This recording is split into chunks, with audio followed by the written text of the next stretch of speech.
Hello friends, my self धवल बंसाली। मैं यहाँ पर आपके सामने स्टैंडर्ड 12th गुजरात बोर्ड का कंप्यूटर सब्जेक्ट लेकर आया हूँ। यहाँ पर हम चैप्टर नंबर 1 से लेकर चैप्टर नंबर 13 तक का थियरी एंड प्रैक्टिकल दोनों पार्ट कवर करने वाले हैं। तो चलो स्टार्ट करते हैं। फर्स्ट चैप्टर है यहाँ पर creating HTML forms using composer. Composer जो है वो एक टेक्स्ट एडिटर है यहाँ पर, जिसके अंदर हमें HTML फॉर्म डिजाइन करना है। लेकिन उससे पहले फॉर्म होता क्या है वो डिस्कस करें। तो हमारी टेक्स्ट बुक में सबसे पहले हमें क्या दिया हुआ है, with increasing in the use of internet many activities have become online. आजकल हमें पता है कि हमारा एजुकेशन भी ऑनलाइन हो चुका है एंड एजुकेशन के अलावा बहुत सारी चीजें ऑनलाइन हो चुकी है। अब ये सभी चीजों के लिए मुझे यूजर से कई बार डेटा इनपुट करवाना पड़ता है। अब डेटा इनपुट करवाने के लिए यहाँ पर हमें जरूरत पड़ेगी HTML फॉर्म की। तो चलो इस चैप्टर में हम सबसे पहले देखते हैं ये HTML फॉर्म जो है वो कैसे बनाते हैं। तो सबसे पहले हमें बुक के अंदर दिया हुआ है कि यहाँ पर फॉर्म टैग हमें लिखना पड़ेगा फॉर्म डिजाइन करने के लिए। तो हम नोटपैड चालू करते हैं। नोटपैड के अंदर सबसे पहले हमें लिखा यहाँ पर HTML और HTML को मैंने यहाँ पर कंप्लीट कर दिया। आपको प्रॉपर दिखे इसलिए थोड़ा जूम कर देते हैं। अब हमने क्या लिखा है यहाँ पर HTML। अब ये HTML जो लिखा है हमने उससे क्या बोलते हैं, टैग। अब यहाँ पर हमने ये HTML को स्टार्ट किया और यहाँ पर हमने HTML को कंप्लीट किया। अब कंप्लीट करने के लिए यहाँ पर हमने स्लैश का यूज किया हुआ है। आपको ये भी पता होगा कि यहाँ पर HTML टैग का मतलब होता है कमांड। कोई भी कमांड को HTML लैंग्वेज के अंदर हम टैग बोलते हैं। अब ये HTML पेज को हम दो पार्ट में डिवाइड कर रहे हैं। फर्स्ट पार्ट हेड पार्ट है एंड दूसरा पार्ट जो है वो बॉडी पार्ट है। चलो हमने हेड एंड बॉडी ये दोनों पार्ट को डिफाइन कर दिया। आपको यहाँ पर शायद ये भी पता होगा कि HTML के अंदर दो टाइप के टैग आते हैं। एक आता है पेयर टैग और दूसरा आता है एम्प्टी टैग। पेयर टैग यानी जो टैग को चालू करने के बाद कंप्लीट भी करना पड़े, जैसे कि हमने यहाँ पर हेड टैग बॉडी टैग को कंप्लीट भी किया हुआ है, तो इसको हम क्या बोलेंगे, पेयर टैग। एंड दूसरा आता है एम्प्टी टैग यानी BR ब्रेक। अगर हम नई लाइन लेना चाहते हैं तो यूज करेंगे BR टैग का। तो BR टैग जो है वो एम्प्टी टैग है। अच्छा, अब सबसे पहले हेड के अंदर हम लोगों ने यहाँ पर टाइटल ले लिया और टाइटल को हमने यहाँ पर कंप्लीट भी कर दिया। टाइटल के अंदर मैंने यहाँ पर लिखा माय होम, बराबर। चलो, और अब हम बॉडी टैग के अंदर फॉर्म टैग चालू कर रहे हैं और फॉर्म टैग को यहाँ पर हमने कंप्लीट कर दिया। अब मुझे फॉर्म टैग के कुछ एट्रीब्यूट्स यहाँ पर डिस्कस करने हैं आपके साथ। तो एट्रीब्यूट्स यानी क्या, सबसे पहले एट्रीब्यूट्स यानी प्रॉपर्टी ऑफ टैग। तो यहाँ पर फॉर्म टैग की कुछ प्रॉपर्टीज, कुछ एट्रीब्यूट्स हम डिस्कस करते हैं। तो वापस चलते हैं टेक्स्ट बुक के अंदर। टेक्स्ट बुक के अंदर मुझे सबसे पहले एक एट्रीब्यूट दिया हुआ है एक्शन एंड दूसरा एट्रीब्यूट दिया हुआ है मेथड। अब एक्शन यानी मुझे सबमिट बटन पर क्लिक करने के बाद कौन से पेज पर रीडायरेक्ट करना है, वो पेज का नाम एक्शन एट्रीब्यूट में दिया जाता है। यहाँ पर registration.html लिखा है, यानी बटन पर क्लिक करने के बाद हम कहाँ चले जाएंगे, registration.html पेज पर। उसके बाद यहाँ पर दो टाइप के मेथड आते हैं, एक आता है गेट और दूसरा आता है पोस्ट। जब हमें सिक्योरिटी के साथ डेटा ट्रांसफर करना होता हो तो हम यूज करेंगे पोस्ट मेथड।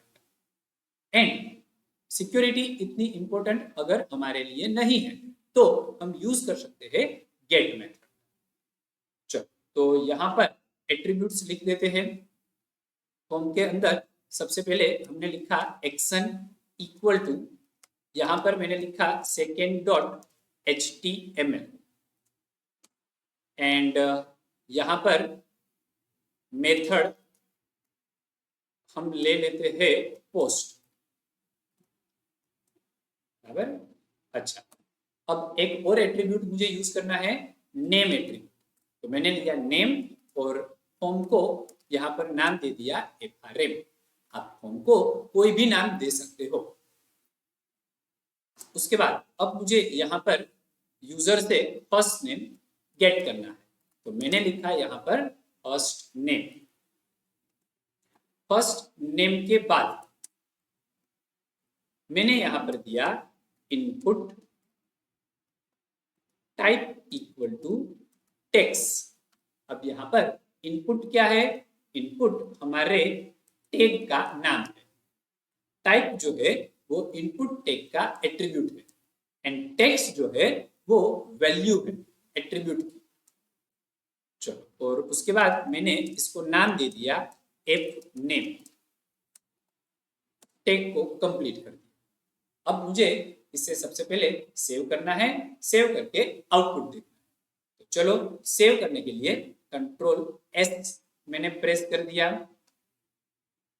मैं डी ड्राइव के अंदर चला गया। डी ड्राइव के अंदर हम एक फोल्डर बना देते हैं। मैंने यहां पर लिखा चैप्टर 1। चैप्टर 1 फोल्डर को ओपन कर दिया। उसके बाद अब मुझे फाइल को सेव करना है। तो सेव करने के लिए मैंने यहाँ पर एक फर्स्ट डॉट HTML नाम दे दिया। ये हमारी फर्स्ट फाइल है, तो मैंने नाम दे दिया first dot HTML and save as type के अंदर मैंने ऑल फाइल्स ले लिया। चलो, अब सेव बटन के ऊपर मैंने क्लिक कर दिया तो हमारा काम हो गया। हमने जो नाम से सेव किया है वो टाइटल बार में भी यहाँ डिस्प्ले हो रहा। अच्छा, अब मुझे एक और फाइल बनानी पड़ेगी सेकेंड डॉट HTML। तो हम वो भी बना लेते हैं साथ में। HTML और HTML को हमने कंप्लीट कर दिया। यहाँ पर मैंने हेड टैग भी ले लिया और हेड टैग को कंप्लीट कर दिया। हेड टैग के अंदर टाइटल टैग को कंप्लीट कर दिया और यहाँ पर मैंने टाइटल दे दिया वेलकम। टाइटल का स्पेलिंग गलत है तो चेंज कर देते हैं। ओके, और अब हेड के बाद बॉडी टैग मैंने ले लिया। बॉडी टैग को कंप्लीट कर। बॉडी टैग में मुझे कुछ लिखना नहीं है, मुझे सिंपल क्या लिखना है, वेलकम टू माय होम। इसको भी सेव कर देते हैं। अब इससे नाम देते हैं second dot HTML and all files करना मत भूल जाना। सेव। चलो, हमारी दोनों फाइल बन गई। ये फाइल में सिंपल ने वेलकम का मैसेज प्रिंट किया। इसे क्लोज कर देते हैं। चलो, अब हमें करना क्या था, जो हमने ये पेज बनाया है उसका आउटपुट देखना है। तो हम माय कंप्यूटर में चलते हैं, यानी कि दिस पीसी में। दिस पीसी के अंदर डी ड्राइव के अंदर चैप्टर 1 नाम से मेरा एक फोल्डर है। उसके अंदर फर्स्ट नाम की फाइल है जिसके ऊपर मैंने डबल क्लिक कर दिया। तो आपके सामने है, यहाँ पर फर्स्ट नेम आ चुका है। मुझे यहाँ पर कुछ भी लिखना है मैं लिख सकता। चलो, अब वापस नोटपैड में जा रहे हैं। नोटपैड में जाने के लिए मैंने यहाँ पर ऑल्टर टैब का यूज किया। उसके बाद अब मुझे यहाँ पर पासवर्ड चाहिए। तो पासवर्ड लिखकर हमने लिख दिया input type equal to password and उसको भी मैंने कोई एक नाम दे दिया पास। इसको सेव किया, वापस रिफ्रेश किया, तो अब यहाँ पर प्रॉब्लम क्या आया कि जो पासवर्ड है वो एंड फर्स्ट नेम एक ही लाइन में आ रहा है, मुझे अलग अलग लाइन में चाहिए। तो हम यहाँ पर BR टैग का यूज कर सकते हैं। सेव किया, वापस रिफ्रेश किया, तो देखो पासवर्ड नीचे आ गया, बराबर। चलो वापस आगे बढ़ते हैं। अब वापस मैंने BR लिख दिया न्यू लाइन के लिए, और अब मुझे यहाँ पर जेंडर लेना है। तो जेंडर लिखकर input type equal to radio, मुझे यहाँ पर रेडियो बटन चाहिए। तो मैंने यहाँ पर मेल लिख दिया। अभी मुझे फीमेल के लिए ये सेम कोड वापस लिखना पड़ेगा।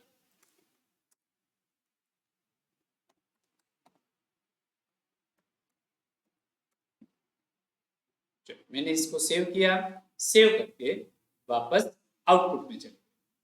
आउटपुट में मैंने देखा कि जेंडर मेल फीमेल आ चुका। अब मैंने मेल को सिलेक्ट किया, फीमेल को भी सिलेक्ट। अरे बाप, ये क्या हो गया, यहाँ पर तो मेल एंड फीमेल दोनों सिलेक्ट हो रहे हैं। अगर दोनों सिलेक्ट होगा तो प्रॉब्लम हो जाएगा। क्या करें इसका सॉल्यूशन, चलो देखते हैं। तो यहाँ पर इनपुट टाइप रेडियो जो लिखा है वहां पर मुझे नाम देना।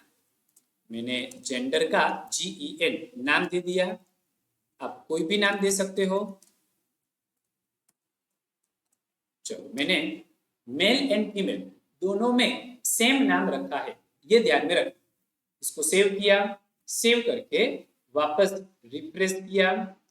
अब मैंने मेल को सिलेक्ट, अब मैं फीमेल को जैसे ही सिलेक्ट करूंगा मेल जो है वो डिसिलेक्ट हो जाएगा, बराबर। ओके, वापस आगे बढ़ते हैं। अब मुझे क्या करना है, बाय डिफॉल्ट मेल को सिलेक्ट ही रखना है।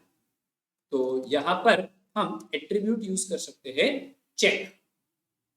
सेव किया मैंने, वापस रिफ्रेश करते हैं, तो देखो मेल जो है वो बाय डिफॉल्ट सिलेक्ट होकर आएगा। ओके, आगे बढ़ते हैं। वापस मैंने ब्रेक दे दिया। ब्रेक के बाद अब मुझे यहाँ पर वो भी गेट करवाना है। तो वापस मैंने इनपुट टैग लिखा, उसका एट्रीब्यूट टाइप एंड अब यहाँ पर मैंने दिया चेक बॉक्स। उसको कोई एक नाम दे सकते हैं हम, तो मैंने यहाँ पर वो भी ही दे दिया एंड क्रिकेट। अब क्या करेंगे, यही लाइन को हम कॉपी कर लेते हैं एंड कॉपी करके यहाँ पर पेस्ट कर देते हैं, लेकिन क्रिकेट की जगह पर अब फुटबॉल,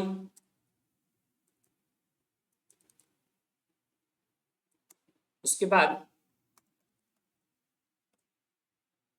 वॉलीबॉल,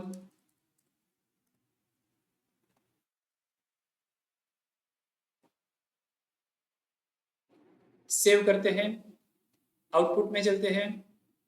तो देखो यहाँ पर चेकबॉक्स आ गया।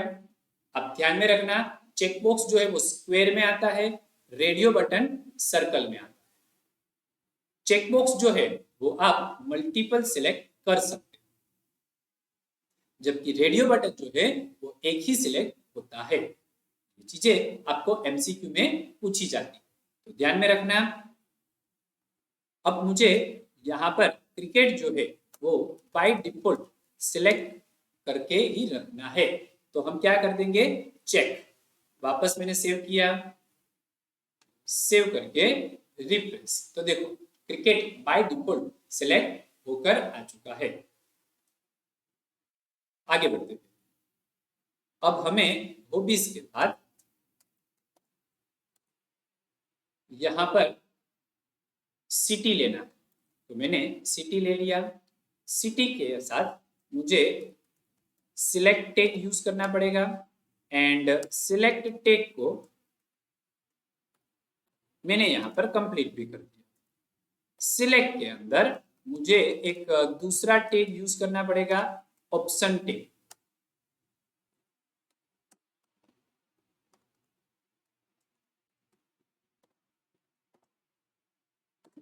अब ऑप्शन टैग के अंदर मुझे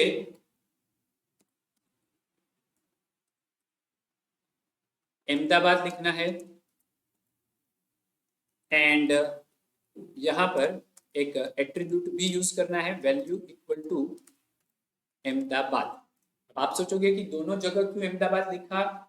ये जो मैंने बाहर लिखा है वो तो मुझे ड्रॉप डाउन लिस्ट में डिस्प्ले होने वाला है, लेकिन ये जो अहमदाबाद लिखा है वो सर्वर में पास होगा, बराबर। तो वैल्यू में जो लिखते हैं वो सर्वर में पास होगा। ओके, वापस ऑप्शन को सिलेक्ट किया, सिलेक्ट करके कॉपी करके पेस्ट कर दिया। अब क्या करना है मुझे, यहां पर सिर्फ नाम चेंज करना है। तो मैंने अहमदाबाद की जगह सूरत कर दिया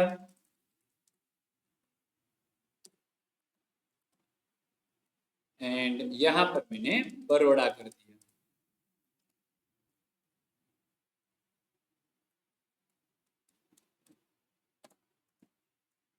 चलो कंप्लीट।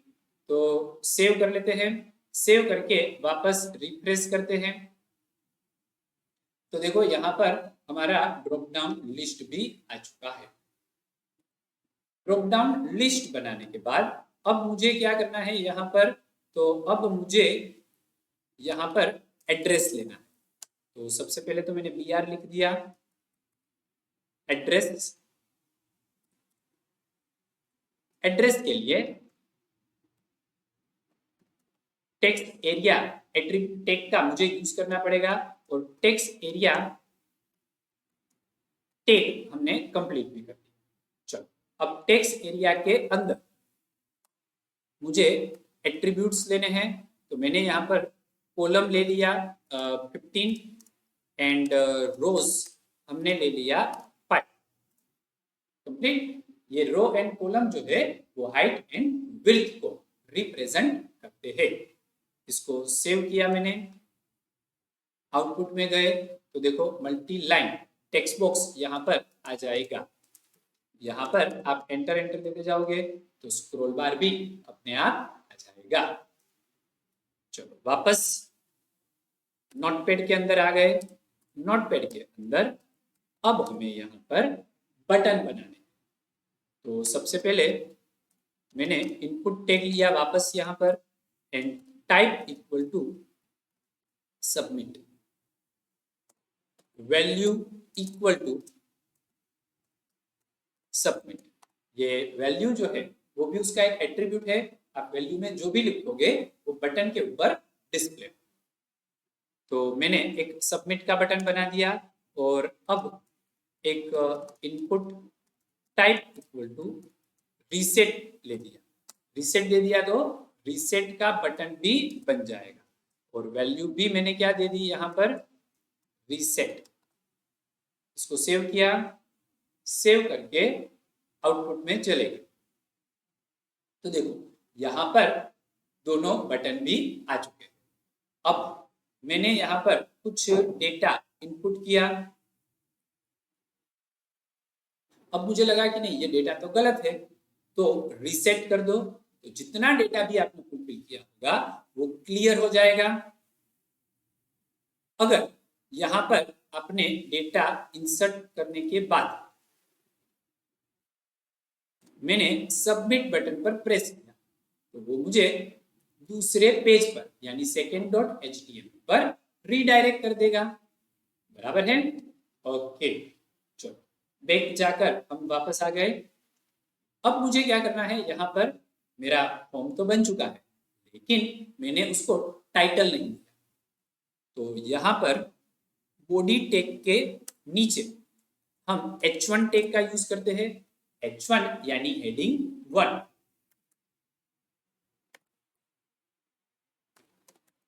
यहाँ पर हमने टाइटल दे दिया रजिस्ट्रेशन फॉर्म एंड H1 को कंप्लीट किया।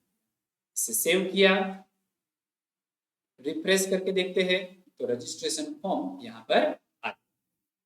अब मुझे बैकग्राउंड कलर भी देना है तो वापस कोड में चले गए और बॉडी टैग का एक एट्रीब्यूट हम यूज कर लेते हैं बीजी कलर यानी बैकग्राउंड कलर, और मैंने यहाँ पर येलो दे दिया, सेव कर दिया। आउटपुट में जाकर रिफ्रेश करते तो देखो येलो कलर दिया। तो यहाँ पर हमारा फॉर्म जो है वो डिजाइन हो चुका है। हम वापस टेक्स्ट बुक में चलते हैं। टेक्स्ट बुक के अंदर यहाँ पर हमें इनपुट एलिमेंट्स दिए हुए हैं। इनपुट एलिमेंट्स में आप देखोगे तो रेडियो बटन हम लोगों ने देखा जेंडर के साथ, चेकबॉक्स हमने हॉबीज के लिए देखा, फर्स्ट नेम के लिए हमने टेक्स्ट देखा एंड पासवर्ड के लिए पासवर्ड टाइप देखा एंड लास्ट में हमने सबमिट एंड रीसेट के बटन भी देखे। तो आपको इनपुट टैग प्रॉपर्ली अब समझ में आ गया होगा। उसके बाद हमने एड्रेस के लिए टेक्स्ट एरिया एलिमेंट भी देखा एंड सिटी के लिए हम लोगों ने ड्रॉप डाउन लिस्ट देखा। ये ड्रॉप डाउन लिस्ट के लिए हमने कौन से टैग का यूज किया, सिलेक्टेड ऑप्शन एलिमेंट, बराबर। तो यहाँ पर आपको टेक्स्ट बुक में पूरा कोड लिख कर दिया हुआ है एंड लास्ट में आपको आउटपुट भी दिया हुआ है। तो हम लोगों ने ये आउटपुट जनरेट कर दिया, बराबर है। अच्छा, वापस कोड पर आ गए, वापस आउटपुट पर आ गए। आउटपुट में आए तो मुझे एक प्रॉब्लम लग रहा कि यहाँ पर प्रॉपर अलाइनमेंट में मेरा आउटपुट नहीं है। तो प्रॉपर अलाइनमेंट के लिए मुझे टेबल टैग की जरूरत पड़ेगी। टेबल टैग में कैसे टेबल बनाएंगे हम, टेबल टैग के अंदर हम कैसे फॉर्म डिजाइन करेंगे, ये सब कुछ नेक्स्ट वीडियो में देखते हैं। आपको अगर मेरा वीडियो अच्छा लगा हो तो उसे लाइक करना एंड सब्सक्राइब करना मत भूलना। Thank you.